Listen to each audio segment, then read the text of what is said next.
오늘은 사사기 15장부터 마지막까지 보도록 하겠습니다. 오늘 이제 저희가 볼 15장은 실은 이제 이스라엘 백성들의 여호수아가 세상을 떠나고 나서 그때 이스라엘 백성들을 인도했던 이런 지도자들이거든요. 12명의 사사 중에서 마지막 사사 삼손의 이야기입니다. 그래서 오늘은 좀 앞으로 가서 삼손이 태어날 때부터 잠깐 이렇게 살펴보도록 하겠습니다. 사사기 13장이요. 이제 우리가 삼손의 이제 이야기는 너무나 잘 알기 때문에 간단하게 보고 넘어가도록 하겠습니다. 첫 번째 우리 이제 주목해야 보셔야 될 부분들은 사사기 역사를 통해서 하나님께서는 끝없이 이 반복해서 여호와 하나님을 배신하고 반역하는 이스라엘 백성들을, 근데 하나님께서는 끝없는 반역 그 등 뒤에서 끝없이 그 백성들을 구원하시기 위해서 계속 이렇게 사랑을 베푸시는 이런 하나님의 모습이 거의 반복적으로 계속 나타나고 있어요. 보니까는 사사기 13장 1절에 보니까는 이스라엘 자손이 다시 여호와의 목전에 악을 행하였으므로 7번째에 나오는 똑같은 반복된 말씀입니다. 이스라엘 자손이 다시, 그래서 이제 처음이 아닙니다.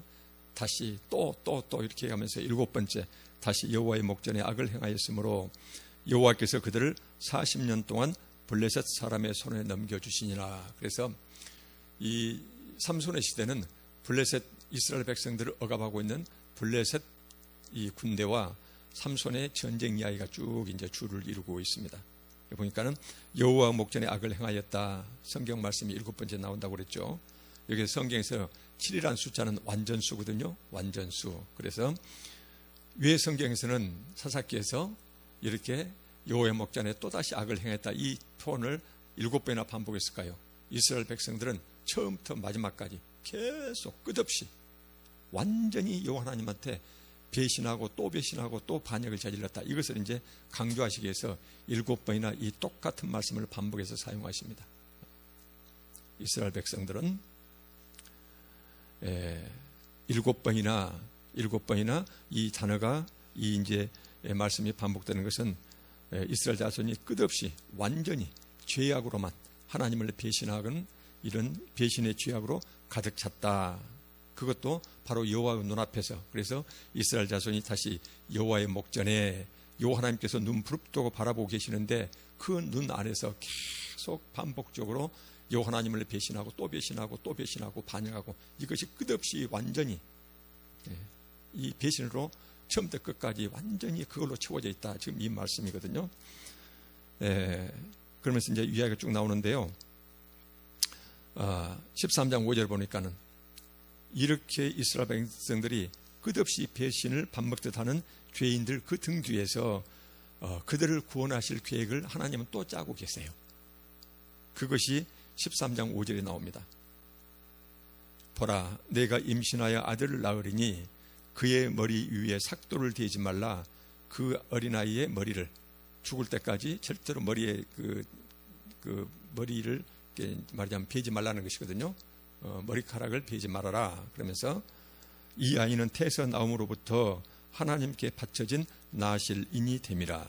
그가 블레셋 사람의 손에서 이스라엘을 구원하기 시작하리라. 그러면서 여기서 보니까는 그 범죄하고 그래서 블레셋 사람들한테 40년 동안 고통당하는 그 이스라엘 백성들을 하나님께서는 또 구원하시기 위해서 그들의 구원자를 이 삼손이라는 이 구원자를 배에서부터 이제 하나님께서 미리 정하셔가지고 태어나게 될 것이다. 그래서 이제 몇 가지 그 부모한테 당부를 합니다. 그 당부가 바로 뭐냐면은 부정한 건 먹이지 마라. 그 다음 또 하나는 절대로 머리카락을 잘라내지 말라. 지금 이 말씀입니다. 절대로 잘라내지 말라. 여기서 이것을 머리카락을 잘라내서 안 된다. 여기서 강조하는 이유가 있습니다. 나중에 보면은요, 삼손이 태에서 임신할 때부터 하나님이 예정했던 하나님의 종이었는데도 불구하고 끝없이 계속되고 반복되는 여인의 유혹 앞에서 무너지는 모습이 나오거든요. 그때 결국은 이제 이 머리카락 사건이 나옵니다. 그래서 여기서 보니까는 하나님께 특별히 당부한 것이 절대로 머리 위에 삭도를 대지 말라. 요런 같으면 가위로 절대로 잘라내지 말라. 이 말씀께 신신당부하셨거든요. 그렇게 해가지고 결국 이제 삼손이 태어납니다. 삼손이 태어나는데 맨 처음 사랑했던 여인이 이방 여인이었죠. 블레셋 여인이었거든요. 근데 블레셋 여인이었는데 그 블레셋 여인을 사랑하게 했던 것은 하나님의 계획이었어요. 결국은 이 여인을 매개로 해가지고 블레셋 사람들이 결국은 삼손에게 공격의 빌미를 제공하죠. 그래서 삼손이 계속 블레셋 사람들을 쳐부수는 이야기가 쭉 스토리가 이렇게 나오게 됩니다. 스토리가 나오게 되는데요. 이제 우리가 이미 아는 것이라 그것은 이제 건너뛰고, 근데 이 삼손의 일생에 있어서 하나님이 선택하신 그 하나님의 종마저도 세상에서 끝없이 반복되고 집요하게 달라드는 세상 유혹 앞에서는 장사가 없다. 정신 차리지 않으면 그 세상의 죄의 유혹 속에서 하나님을, 예를 들면 하나님의 당부의 말씀을 어기고 결국 죄인으로 이렇게 전락할 수밖에 없다. 이 이제 얘기가 나와요. 그게 바로 뭐냐면은 성적인 유혹에 빠져서 비참한 종말을 맞는 이제 삼손의 마지막 스토리가 나옵니다. 우리가 이제 참고로 사사기에 보면 12명의 사사가 있거든요.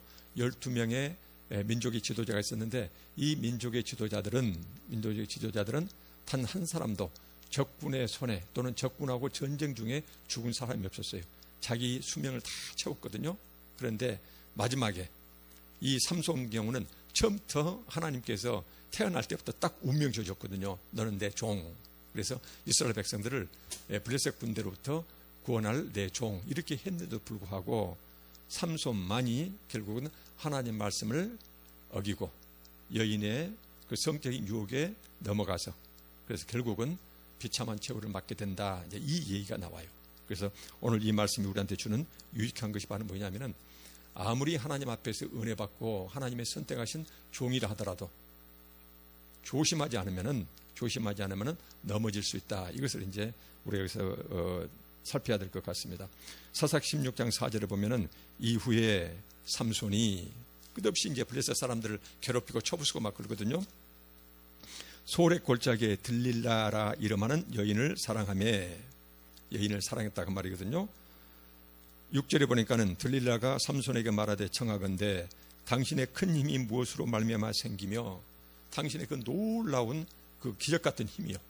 그래서 블레셋 그 온 군대가 삼손 한 사람을 당하지를 못해요. 그래서 어떻게 해서 당신한테는 그렇게 놀라운 힘이 어디서부터 이렇게 연유되는지 그 비밀을 캐려고 그래요. 또 하나는 바로 뭐냐면은 어떻게 하면 능히 당신을 결박하여 굴복하게 할 수 있는지를 내게 말하라 하니 여기서 삼손이 사랑했던 들릴라라는 이 이방 여인은 오히려 블레셋 군대의 첩자가 되어서 어떻게 하면은 이 삼손을 무너뜨릴까 이 비밀을 알고 싶어서 끊임없이 이렇게 삼손한테 물어봐요. 삼손이 모를까요? 이미 알고 있어요. 그 전에도 이런 예를 이렇게 겪었거든요. 근데 16장 16절에 보면은요, 계속 삼손이 이제 거짓말 하거든요. 거짓말 하면서도 이 여인을 떠나지는 못해요. 생각해 보십시오. 자기는 하나님의 종이거든요. 근데 지금 자기가 사랑하는 여인은 적군 블레셋 군대의 블레셋 민족의 여인이거든요. 근데 그 블레셋 여인의 그 여인이 블레셋 군대의 앞잡이가 되어서 끊임없이 자기 큰 능력의 비밀을 알고 싶고 어떻게 하면은 나를 결박할 수 있는지 그 비밀을 계속 꼬치꼬치 캐묻는데 이미 자기가 사랑하는 여자가 적군의 앞잡이가 되어 있고 자기를 죽이려 한다는 걸 알고 있어요. 근데도 헤어나지는 못합니다. 삼손이. 이렇게 몇 번 이렇게 거짓말 하다가 보니까는 16장 16절에 보면은 날마다 그 말로 그를 재촉하여 조름에 삼손의 마음이 번뇌하여 죽을 지경이라. 그 이성간의 사랑이란 것이요. 삼손은 그 여인을 얼마나 사랑했던지 날마다 똑같은 말로요. 당신의 큰 힘의 비밀이 무엇이냐? 어떻게 하면은 당신의 그 큰 힘을 제압해서 당신을 결박할 수 있는가? 이것은 노골적으로 삼손을 결박하기 위해서 묻는 것이거든요. 속임수도 아니고. 그런데 날마다 그를 재촉에 조름에 삼손이 마음이 번뇌하여 죽을 지경까지 되었다. 그래서 여기 보면은요, 여기서 번뇌하고 죽을 지경이 어떤 것일까요? 삼손은 알고 있거든요. 자기는 태에서 나음으로부터 자기의 민족을 블레셋 원수로부터 구출해낼 하나님의 종이에요. 근데 지금 자기는 그쪽하고 전쟁을 치르고 있는 중이에요. 근데 하필 그쪽 민족의 여인을 사랑하고 있어요. 근데 그 여인은 끝없이 자기 약점을 파고들어요. 결과적으로 여기서 끝없이 번뇌하고 죽을 지경이 되었다. 죽을 맛이 되었다. 이것은 바로 뭐냐면은 지금 삼손이 고민하는 것은요, 이 여인을 택할 것인가 아니면 하나님을 선택할 것인가, 둘 중에서 고민하고 있다 그 말이에요. 지금 결국은 그것이거든요. 자기가 하는 일은 하나님의 사명이거든요. 그런데 그것을 막고자 하는 것은 적군의 원수거든요. 그래서 이 비밀을 끝없이 캐려고 계속 질문하고 하는데 그 둘 사이에서, 하나님과 그 여인 사이에서 번뇌하면서 죽을 맛이 되었다. 지금 이 고민을 하고 있어요. 이 고민하는 것 자체가 잘못이죠. 혹시라도 그 여인이 자기도 모르는 사이에 자기를 속여서 한다 모르지만은 뻔히 그것을 알고 있거든요. 삼손은 지금 하나님의 계획을 방해하려는 그 이방 여인을 선택할 것인지, 아니면은 하나님의 종으로서 마땅히 하나님께 순종하는 하나님을 선택할 것인지, 이 두 개의 선택 사이에서 지금 죽을 맛이 됐다는 것이에요. 이것 자체가 지금 범죄죠. 그래서 보면은 집요하게 반복되는 세상 유혹 앞에서는 삼손처럼 태어날 때부터 하나님 종으로 이렇게 지정돼서 선택돼서 이렇게 나온 그 사람이라 하더라도 정신 차리지 않으면은 집요한 세상 유혹 앞에서는 천하장사가 없다는 것이에요. 그러면서 결국은 17절에 삼손이 진심을 드러내요. 드디어 이제 이실직고를 합니다. 내 머리 위에는 삭도를 대지 아니하였나니, 요즘 우리가 머리를 잘라내는 칼, 가위 아니면은 면도쯤을 생각하면 되겠죠. 자, 삭도를 대지 아니하였나니 이는 내가 모태에서부터 하나님의 나실 인이 되었음이라. 하나님께 바쳐진 자거든요. 만일 내 머리가 밀리면, 내 머리털을 깎게 되면은 내 힘이 내게서 떠나고, 내 힘이 내게서 떠나고 나는 약해져서 다른 사람과 똑같게 될 것이다 라는 하나님이 자기한테 주었던 그 비밀을 결국은 적군의 압자이한테 이걸 다 털어놓습니다. 털어놓고 이제 16절 20절에 보면은요, 털어놓고 또 이제 그 여인하고 같이 지내다가 그 여인이 블레셋 군대를 불러들이거든요.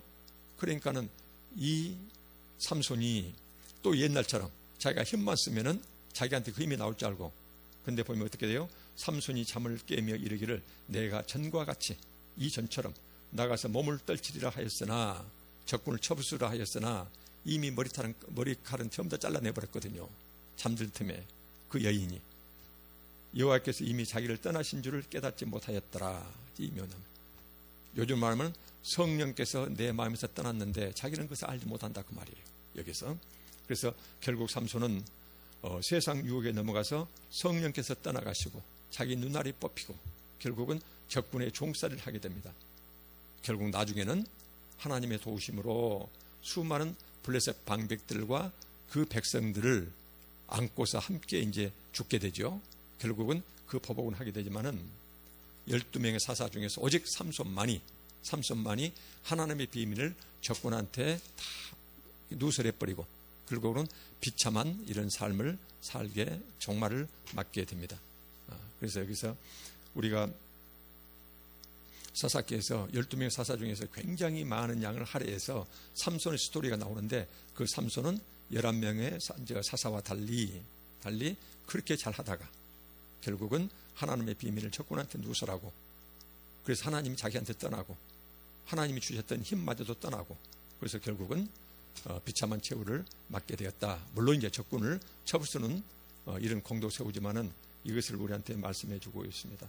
그래서 이 삼손을 위해서 우리가 특별히 살펴야 될 것은 하나님이 선택하신 하나님의 종도, 하나님이 철저히 계획 속에서 그 다음에 연단하에서 선택한 하나님의 종도, 끊임없이 반복되는 집요한 세상의 유혹, 그것이 가장 어려운 것이 뭐예요? 성적인 유혹. 여기서처럼 또 하나는 뭐예요? 재물의 유혹이요. 가장 무서운 것이 이성의 유혹과 그 다음에 이 재물의 유혹. 조심하지 않으면 무너질 수 있다는 것을 우리한테 지금 경고하고는 말씀이 지금 삼손의 경우가 되겠습니다. 그래서 우리는 처음부터, 전에도 말씀드렸지만 우리는 항상 범죄의 균을, 범죄로 얼마든지 변할 수 있는 범죄의 우리는 복인자들이다. 그래서 아예 그런 장소에는 가지를 말아야 된다. 그래서 처음부터 아예 그런 자리, 그런 위험한 상황 속에서는 우리가 발을 들이지 말아야지. 그래서 그 여인의 그 유혹 앞에서 잘못 계속 한 발 들여놓고 있다가 삼손은 결국은 이런 비참한 결과를 맞이하게 되었다. 이것을 우리가 이제 살펴야 될 것 같습니다. 이제 마지막 사사 삼손이 세상을 떠났거든요. 그래서 이제 홀로 남은 이스라엘 백성들이 이제 여기에서는 여호와 하나님의 신앙과 현지 원주민들이 믿었던 바알이요, 바알 신앙. 이게 여호와 하나님의 신앙과 바알 신앙이 서로 혼합된 혼합주의 종교에 빠져 있으면서도 거의 전혀 주변 사람들이 전부 그렇게 살아가니까는 자기가 지금 입술로는 주어주어 하면서도 자기의 신앙의 모습이 결국은 하나님을 섬기는 것이 아니라 바알을 섬기는, 여호와 하나님을 마치 바알 섬기듯 하는 혼합주의 종교에 빠져 있으면서도 이스라엘 백성들이 전혀 눈치채지 못하고 살아가는 모습이 나옵니다.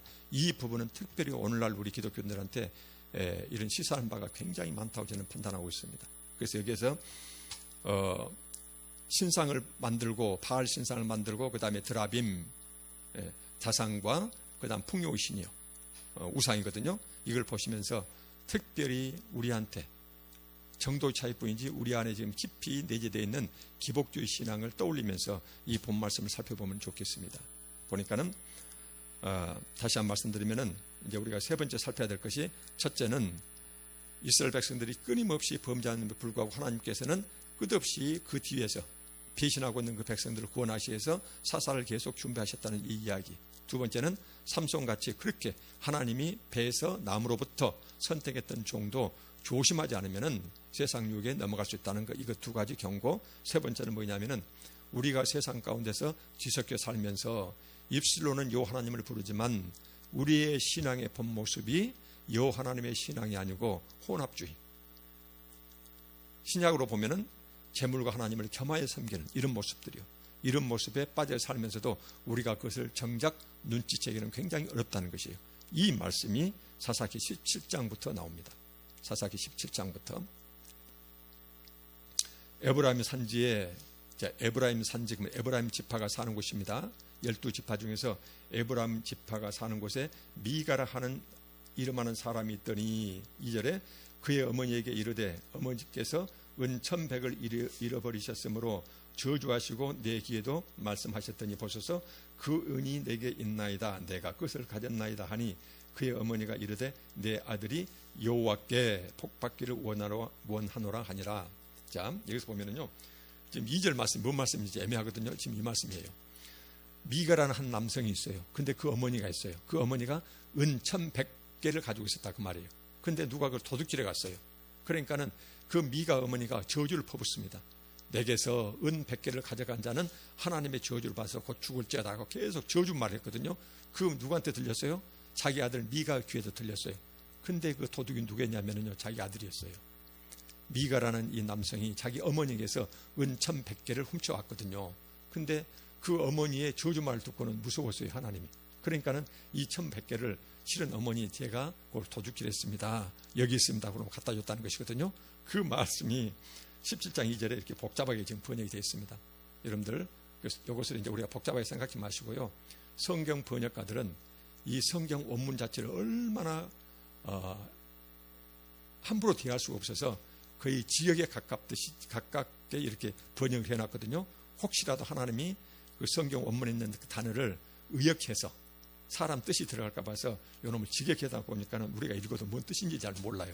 그래서 원래 쉽게 풀었으면 그런 의미입니다. 어머니가 은 1,100개를 잃었다. 아들이 돌아갔다. 그런데 그걸 모르고 엄마가 계속 저주를 퍼부었다. 내게서 은 가져간 자는 하나님께 저주를 받을지어다. 이런 식으로 했겠죠. 그 저주를 듣고 마음이 이제 무서워서 아들이 얼른 이실직고를 했어요. 제가 은 1,100개를 도둑질했습니다 하고 갖다 줬어요. 그랬더니 그 어머니가 2절 말미에 봐보세요. 뭐라고 얘기했냐면 우리가 주목할 부분이 그의 어머니가 이르되 내 아들이 여호와께 복받기를 원하노라 하니라. 저주했던 말을 이제 주워 담고 아들한테 어떻게 저주를 하겠어요. 그러니까는 여호와 하나님께 복받기를 원한다라고 자기 아들을 축복을 했습니다. 누구한테 복을 빌었어요? 여호와 하나님께요. 이 어머니는 입으로는 지금 여호와 하나님을 부르고 있거든요. 근데 이제 그 다음에 나올 상황이 이제 보면 복잡해져요. 3절에 보니까는 미가가 은 1,100을 그의 어머니에게 도로 주매, 자, 도둑질했던 것을 엄마한테 다시 돌려줬습니다. 그의 어머니가 이르되 내가 내 아들을 위하여 한 신상을 새기며, 이거 신상이라는 것은 우상을 말합니다. 새긴다는 걸 깎아서 만든다는 것이에요. 지금 나무를 깎든지 돌을 깎든지 깎아서 만들겠죠. 새기며 한 신상을 부어 만들기 위해서 신상 2개를 만듭니다. 한 신상은 조각 칼로 이렇게 갈가내서 만들고, 하나는 은을 녹여서 부어서 만든다는 것이거든요. 부어 만들기 위해 내 손에서 이 은을 여호와께 거룩히 드리노라.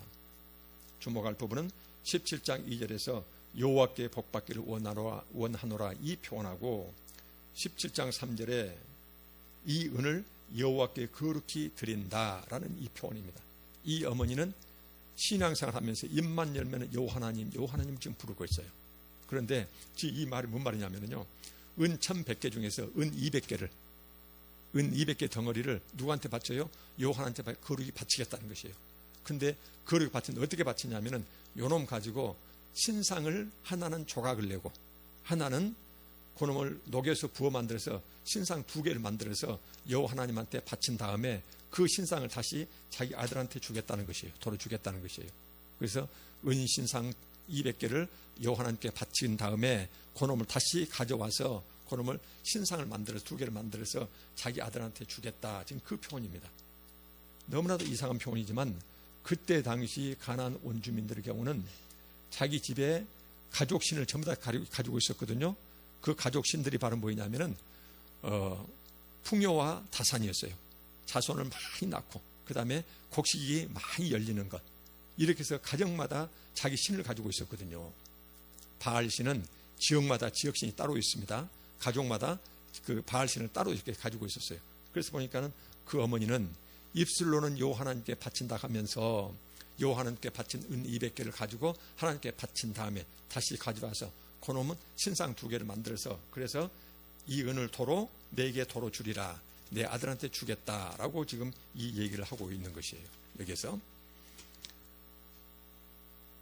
그 다음에 17장 4절에 보니까는 미가가 그 은을 그의 어머니에게 도로 주었으므로 어머니가 그 은 200을 가져다가 은장색에게, 은을 가지고 이런 이제 조각품 만드는 이 사람에게 기술자에 갖다 주매, 한 신상은 새기고 조각에서 만들고 한 신상을 부어 만들었더니, 녹여서 부어서 이렇게 만들었더니 그 신상이 미가의 집에 있더라. 그래서 신상 2개를 가져다가 자기 아들 집에다 갖다 줍니다. 도둑 맞았던 1,100개 중에서 200개를 하나님께 바치고, 여호와 하나님께 바친 것을 다시 바친 형태만 하고 다시 가져와서 신상 2개를 만들어서 자기 아들 미가 집에다 놓아두었다라는 이 표현입니다.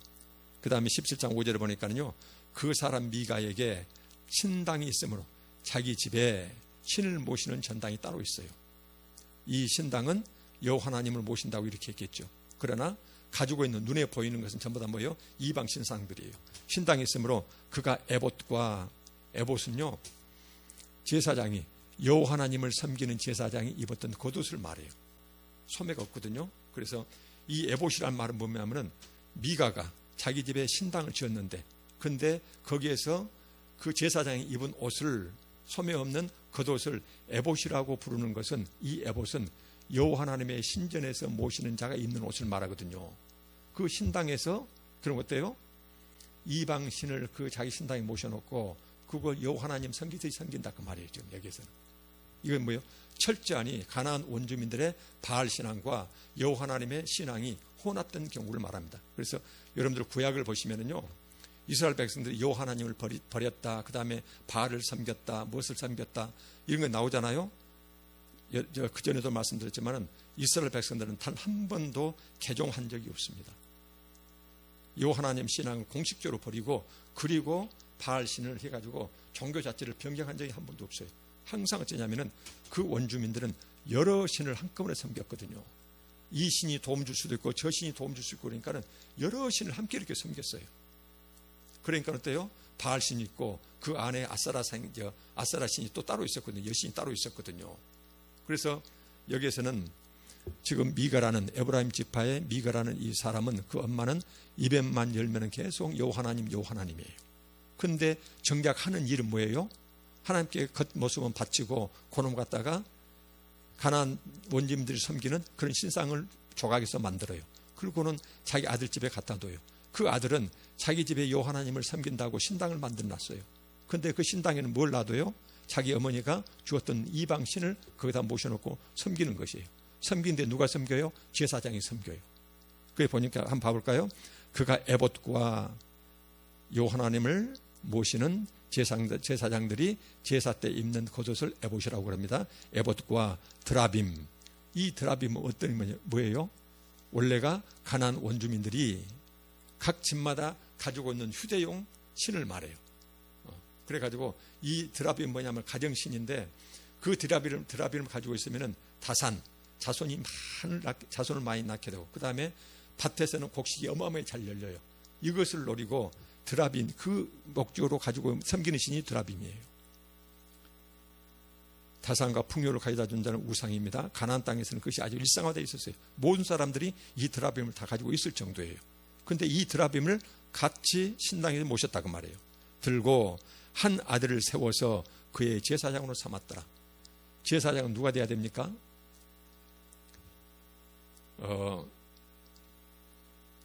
시인의 산에서 하나님의 율법이 주어지기 전에는 족장들이 제사장 역할을 했거든요.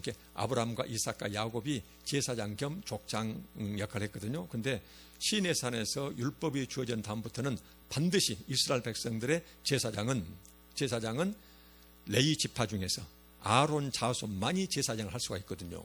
근데 여기서는 에브라임 지파거든요. 그 레위 지파가 아니에요. 근데 이 미가는 에브라임 지파인데 자기 집에다 신당을 만들고 그 다음에 그 안에다가 엄마가 준 이방신을 모시고 그 다음에 드라빔도 모시고 그 다음에 그런데 그 섬기는 제사장은 자기 아들 가운데 선택했다 그 말이에요. 레위 지파 중에서 제사장을 선택해야 되는데 자기 한 아들을 세워서 그의 제사장으로 삼았더라. 자, 여기까지 우리가 자세히 살핀 이유가 있습니다.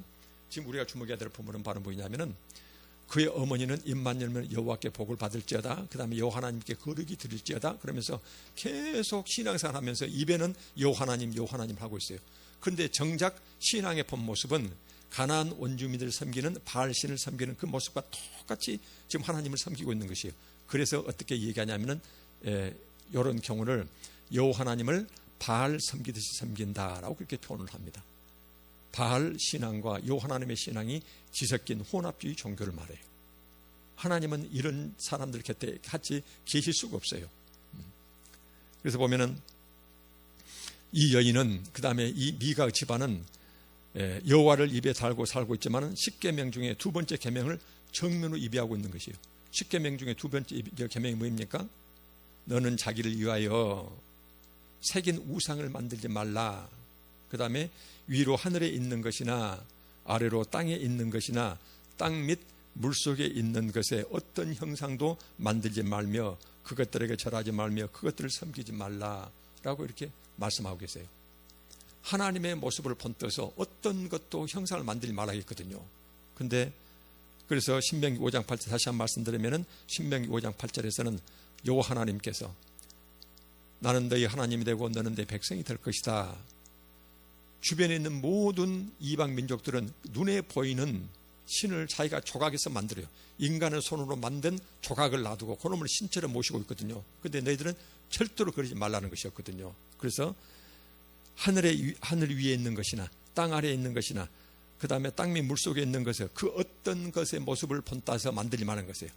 하여튼 하늘, 땅, 물속에 있는 어떤 것도 그 모양을 본떠서 우상을 새겨서 만들지 말아라. 그 다음에 그 절대로 절하지 말라.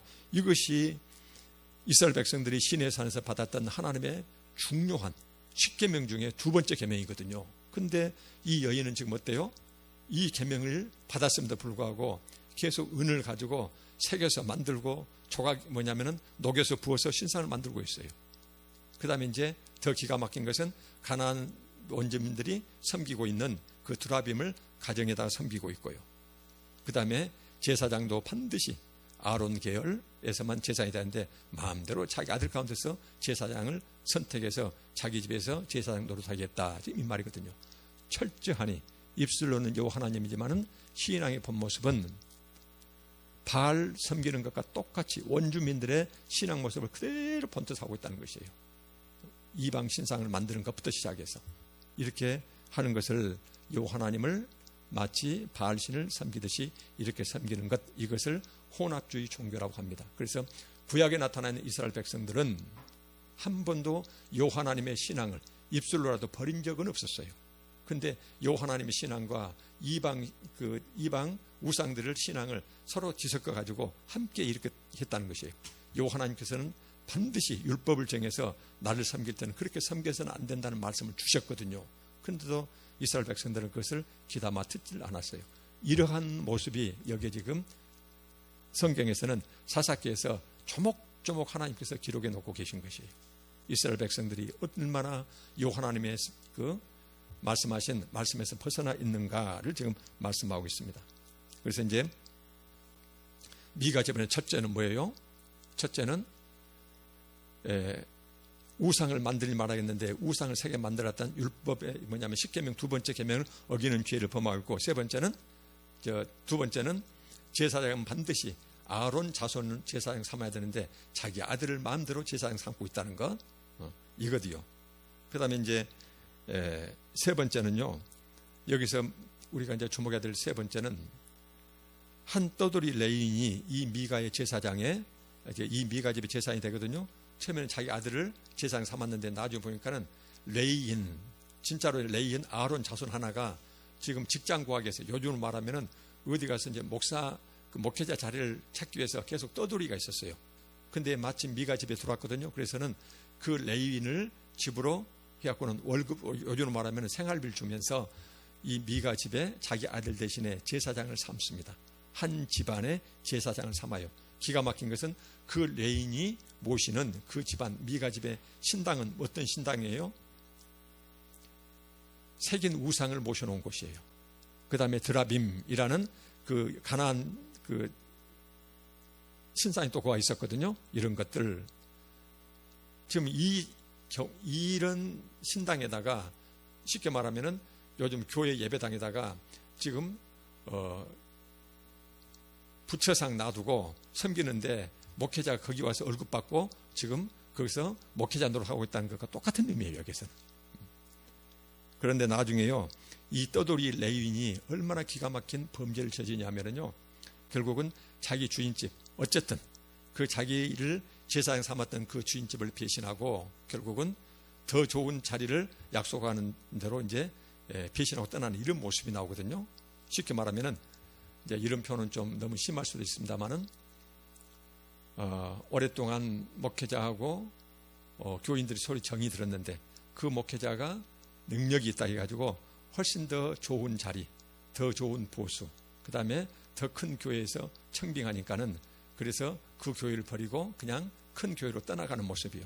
시골 교회에서 도시교회로, 도시교회에서 큰 교회로 이제 이런 모습이 여기 그대로 나옵니다. 보니까는 사사기 18장 16절에 이런 말씀이 나옵니다.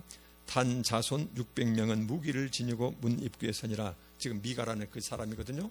자기 집에 신당을 모셔놓고 자기 어머니가 은 200개를 가지고 두 신상을 만들고 그 다음에 드라빔을 가지고 이렇게 이제 여호와 하나님을 섬기는 그 집에 단 족속에 600명 군인이 쳐들어와요.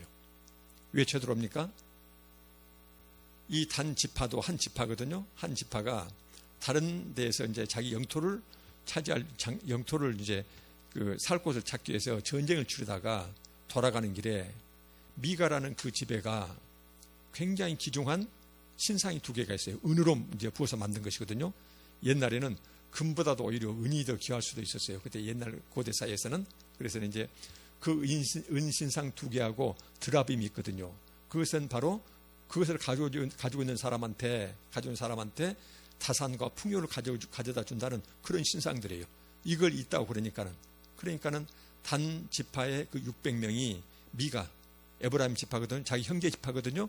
거기에 쳐들어가서 그 집안에서 그놈을 전부 다 가지고 결국은 강탈해서 나갑니다.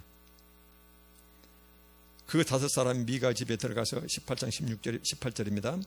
그 새긴 신상과 에봇과 드라빔과 부어 만든 신상을 가지고 나오매 미가의 신당에, 미가의 집 신당에 모셨던 그 우상들을 전부 다 가지고 나왔다 그 말이에요. 이 5사람은 단지파 600명의 지금 척후병들이에요. 척후병들이 가서 그 5개 그 신상을 가지고 나오매 그 제사장이 그들에게 묻되 너희가 지금 무슨 짓을 하느냐라고 제사장이 이야기했다는 것이거든요. 그랬더니 18장 19절에 그들이 그에게 이르되 잠잠하라, 네 손을 입에 대라, 입을 다물라 그 말이거든요. 그러면서 우리와 함께 가서 우리 아버지와 제사장이 되라. 성경에서 아버지라는 것은 하나님의 율법을 가르치는 자를 아버지 그렇습니다. 그래서 옛날에 제사장은요 이런 역할을 합니다. 하나님과 하나님 백성 사이에서 그 중간에가 제사장이 끼어 있거든요. 그래서 하나님과 하나님 백성 사이를 중개자 역할을 하는 것이 제사장이에요. 그럼 첫째 어떻게 하냐면요, 이 제사장은 백성을 대신해서 하나님께 나아갈 때는 제사를 드리거든요. 제사를 드리고 그 다음에 하나님을 대신해서 백성이 나올 때는 그때는 하나님의 말씀이 율법을 가르쳐요. 그래서 제사장이 하나님을 대신해서 백성을 바라볼 때는 율법을 가르치는 위치이고, 백성을 대신해서 함께 나아갈 때는 그 백성들의 죄를 대신해서 자기가 제사를 드리는 이런 역할을 하거든요. 그런데 이제 보면은 그들이 뭐라고 했냐면은 잠잠해라. 원래 지금 이 레위 제사장은 미가라는 그 집에 자기가 떠돌이 하다가 거기에서 미가 집에 신당을 모시는 그 집에 제사장 노릇을 하고 있었거든요. 이렇게 한 가문에 제사장 노릇을 하고 있었는데, 근데 단지파 600명의 군대가 쳐들어와서 그 신당에 모시고 있는 모든 이방 신상과 드라빔과 에봇을, 제사장이 입는 겉옷을 훔쳐가니까는, 강탈해 가니까 힘으로, 그러니까는 그러면 쓰냐라고 이야기했더니 그 에브라임 지파 단지파 600명 그 자들 하는 말이 뭐냐면은 조용해라. 그러면서 네가 여기서 이제 제시를 하거든요. 19절을 봐볼까요? 그들이 그에게 이르되 잠잠하라, 내 손을 입에 대라. 우리와 함께 가서 우리 아버지와 우리한테 와서 우리 제사장이 되어달라는 것이에요. 그래서 우리한테 하나님의 율법을 설명해주고 아버지와 제사장이 되라. 내가 한 사람 집에 제사장이 되는 것과 이스라엘 한 지파, 단지파거든요. 12지파 중에 한 지파, 한 족속의 제사장이 되는 것 중에서 어느 것이 낫겠느냐 물었어요. 조그만 한 집안에 제사장 목회 노릇할래? 아니면은 큰 대형 이런 지파에 가서 거기 가서 제사장 노릇할래? 둘 중 하나 선택하라는 것이에요. 그랬더니 18장 20절에 이 레위인 제사장이 뭐라고 얘기를 하냐면은 그 제사장이 마음에 기뻐하여, 훨씬 더 나은 조건이요. 그 조건을 제시하니까 그 마음이 기뻐하여 에봇과 제사장에 있는 겉옷입니다. 드라빔과 모든 가나안 민족들이 가지고 있는 이방 신상입니다. 이것은 다산과 그 다음에 풍요입니다. 새긴 우상을 받아가지고 그 600명의 군대로부터 탈취한, 원래 자기가 섬기던 그 집에서 도둑질한 그놈을 자기가 받아가지고 기뻐하면서 그 백성 가운데로 들어갔다. 단지파 들어가서 한 지파의 제사장이 되었다라고 지금 여기서는 성경은 말씀하고 계신 것이에요. 왜 이 말씀을 여기서는 이렇게 했을까요? 제사장은 어디에 가서든지 그 하나님의 백성과 하나님을 위하여 섬겨야 될 자인데, 그런데 끝없이 뭐예요? 요즘으로 말하면 더 나은 조건을 찾아서 이리저리 자리를 옮기는 자를 말하거든요. 그래서 여기서는 다산과 풍요를 가져다 준다는 우상을 강제로 빼앗아가는 단지파의 이런 죄악스러운 모습하고, 또 하나는 더 나은 보수와 주의, 더 나은 조건의 제사장직을 제안받고 나서 기뻐하면서 이전 주인집을 배신하고, 그리고 나서 더 큰 집단으로 우상을 강탈해가는 그 집단에 가서, 그 단지파에 가서 제사장을 하는 것을 기뻐하면서 나아가는 레위 제사장의 모습이 여기서 지금 성경은 고발하고 있는 것이거든요. 여기서. 그래서 이런 불신앙을, 이런 이스라엘 백성들의 죄악스러운 모습을요, 사사께서는 쭉 설명하신 다음에 이제 최후로 총평하는 모습이 있어요. 이스라엘 백성 전체를 보고 사사기가 이제 마지막 그 절입니다. 21장 25절에 보면은요, 사사기를 닫는 마지막 구절에 뭐라고 말씀하시냐면은 하나님께서는 그때 이스라엘에 왕이 없으므로 사람이 각기 자기의 소견에 옳은 대로 행하였더라 라고 이렇게 말씀하고 계세요. 여기에서. 그래서 실은 여러분들 사사기 1장 1절 보면 어떻게 말씀 나오냐면요, 사사기 1장 1절이요. 그 뭐라고 나오냐면은 여호수아가 죽은 후에, 사사기 1장 1절은 여호수아가 죽은 후에, 이 말은 뭐냐면은 이스라엘 백성들의 위대한 지도자가 하나님 말씀에 철저히 순종하면서 하나님 뜻대로 이스라엘 백성들을 인도했던 그 여호수아라는 이대한 지도자가 죽은 후에, 그래서 지도자가 사라진 이 구절이 처음부터 시작돼요. 그리고는 맨 마지막 21장 25절에가 그때 이스라엘의 왕이 없으므로 똑같은 말씀을 반복해서 말씀하고 계십니다. 첫장 첫 절에서는 1장 1절은 여호수아가 죽은 후에 결국 뭔 말이에요? 이스라엘 백성을 다스리는 왕이 없다 그 말이거든요. 지도자가 사라진 후에, 그래놓고는 맨 마지막에는 그때 이스라엘의 왕이 없으므로, 그래서 여기 왕이라는 것은요, 백성을 인도할 지도자로 보면 되겠죠. 그 다음에 하나님, 궁극적으로는 결국 이스라엘 백성의 왕은 하나님이시고, 또는 인간으로 보면은 모세와 여호수아와 같은 하나님 말씀을 신실히 순종하는 하나님 뜻대로 이스라엘 백성을 인도해가는 이런 지도자예요. 왕이 없으므로 사람들이, 이스라엘 백성들이 각기 자기의 소견에 옳은 대로 자기 마음대로 세상을 살았다 그 말이에요. 자기가 하고 싶은 대로 그렇게 신앙생활을 했다. 근데 그 신앙생활이 어떤 생활입니까? 끝없는 배신과 반역의 역사였었어요. 그래서 사사기가 우리한테 지금 고발하는 내용은요, 사사기 그 시대에 이스라엘 백성들의 삶의 모습을, 처음에 여호수아 같은 위대한 지도자가 사라지고 왕이 없는 그 시절에, 그래서 이스라엘 백성들이 하나님 뜻대로 강력하니 자기를 인도해가는 지도자가 없을 때 하나님 백성이 지 멋대로 놔주면 어떤 삶을 사는가를 사사기는 우리한테 지금 고발하고 있는 내용이에요. 그 첫째가 뭐냐면은 끝없는 배신과 반역이요. 근데 입으로는 한없이 항상 요 하나님을 입에 올리고 있어요. 그래서 여호와를 입에 달고 살지만, 첫째, 가문의 다산과 자기 가문의, 자기 집안의 다산, 풍요를 가져다 준다는 우상을 그렇게 하나님이 만들지 말아야겠는데 그놈을 자기 손으로 만들어요. 그래놓고 그놈 섬겨요. 그래서 뭐요? 겉으로는 여호와 하나님을 섬기는 것 같지만 마음속 깊은 곳에서는 바알을 숭배하고 있다는 것이군요. 바알 자체가 풍요와 다산의 신이었거든요. 그래서 이런 것을 여호와 하나님을 마치 바알을 섬기듯이 섬긴다. 이것을 지금 고발하고 있는 것이에요. 이 말씀은 오늘날 우리한테 이 말씀에서 완전히 벗어난 사람이 얼마나 될까 할 정도로 혹독한 말씀입니다. 우리도 사실 그런 부분들이 다 조금씩 다 있잖아요. 그래서 여호와 하나님을 섬기는 것은 누구 말처럼 3중 축복, 5중 축복 그래가지고 끝없이 이 세상의 재물과 건강과 평안과 권력과 명예와 이런 거 끝없이 추구하거든요. 이것들을 우리가 과장한 것이 아니죠. 우리같이 조그만 교회에서는 이것이 잘 드러나지 않지만은, 그러나 서울의 대형 교회 보면은 얼마나 그것이 적나라하게 드러납니까? 그런 것들이요. 제 주변에서도 굉장히 건강했던 한 청년이 서울의 유명한 판사만 200명 이상이 다닌다는 그 교회에 다녔거든요, 청년이. 근데 결국은 그 교회를 다니지 못하고 빠져나왔습니다. 거기서 집안 좋지 않고 돈 많고 집안 좋고 그 다음에 떵떵거리는 집안이 아니면은요, 거기에서 알아주질 않는답니다. 전부 다 그렇게 끼리끼리 이렇게 신앙생활해요.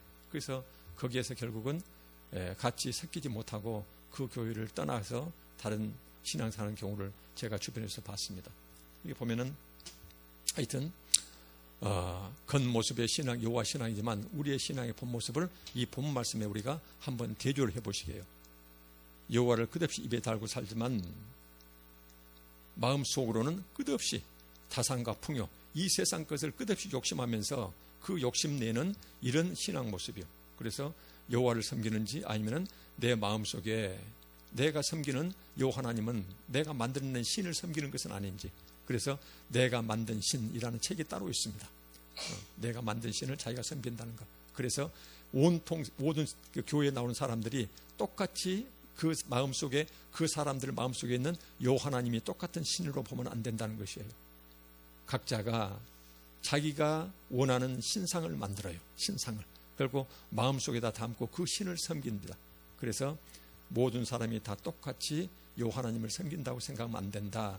여호와 하나님은 유일한 한 분 하나님이지만 각자 마음속에 자기 마음속에 담고 있는 그 여호와 하나님의 신상은 사람마다 다를 수가 있다는 것이에요.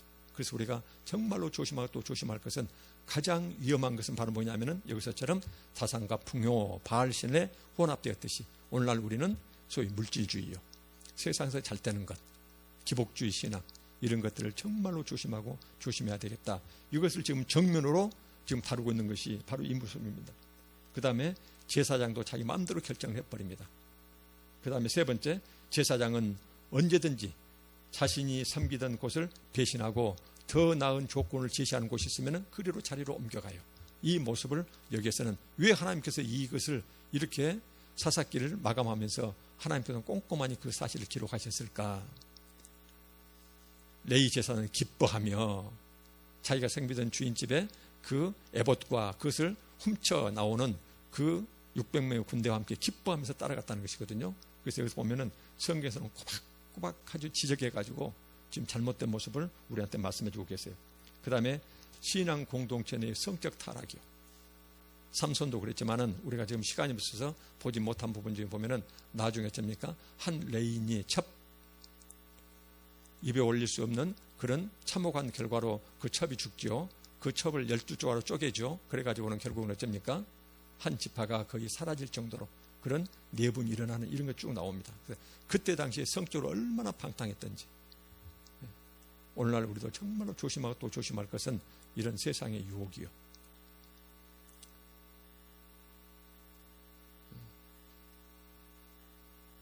한 직업 내지는 한 직종을 해가지고 성범죄 비율이 가장 높은 것이 우리 계신 그 목회자라고 이렇게 경찰 통계를 한번 전에 말씀드린 적이 있습니다. 경찰청 통계예요. 그래서 이제 이런 것들이 보면은 몇 가지를 쭉 이제 정리를 했습니다만은 이것이 바로 뭐냐면은 올바른 지도자. 요즘 우리로 말하면 뭘까요? 올바른 지도자, 사람을 말씀한 것은 아니겠죠. 우리가 더 중요한 것은 성경 말씀이거든요. 우리의 진짜 지도자는 하나님의 말씀이거든요. 그래서 이 하나님의 말씀에 우리가 우리의 삶을 이렇게 맞추지 않으면은 우리도 똑같은 이런 이스라엘 백성들 모습을 닮아갈 수 있다는 것이거든요. 그래서 이것을 오늘 특별히 우리가 관심을 가졌으면 좋겠습니다. 그래서 사사기 21장 25절에 그때 이스라엘에 왕이 없으므로 백성 인도할 자 왕이 없으므로 사람이 각기 자기의 소견에 옳은 대로 행하였다. 이것은 뭐예요? 자기 마음대로 신앙생활 했다 그 말이거든요. 입술로는 여호와 하나님, 그러나 신앙의 본모습을 보면은 결국은 귀신 섬기듯이 끝없이 내 창고에 돈 갖다 줄 그런 기복주의 신앙에 우리가 빠져들 수가 있다. 이것을 지금 성경은 우리한테 말씀하고 있습니다. 그래서 사사기 21장 25절 말씀을 특별히 어떻게 해석하냐면요, 그때의 겉모습을 우리가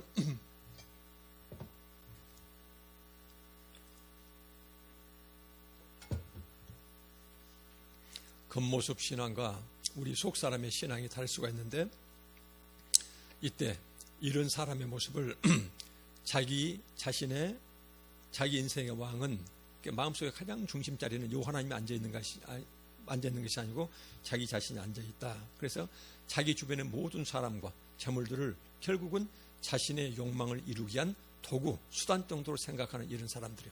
그런 사람들일수록 오히려 입에는 더 여호와 하나님 이름을 맨날 하나님의 이름을 입에 달고 살 수가 있다는 것이거든요. 수단일 뿐이다. 그래서 이런 사람들한테 나타나는 신앙의 열매가 있어요. 그렇게 겉모습은 신앙이 많지만은 하나님 사랑과 이웃 사랑의 이런 삶의 신앙 열매는 찾아보기 힘들다는 것이거든요. 이것을 우리가 특별히 사사기에서 이제 마지막 정리하면서 이걸 떠올리면 좋겠습니다. 기도하고 말씀 마치겠습니다. 아버지 하나님, 사사기를 통해서 우리 모습을 돌아보게 하시니 감사합니다. 끝없는 부족과 허물 중에서도 항상 하나님께서는 우리를 붙들어 주시고 계시니 하나님 감사합니다.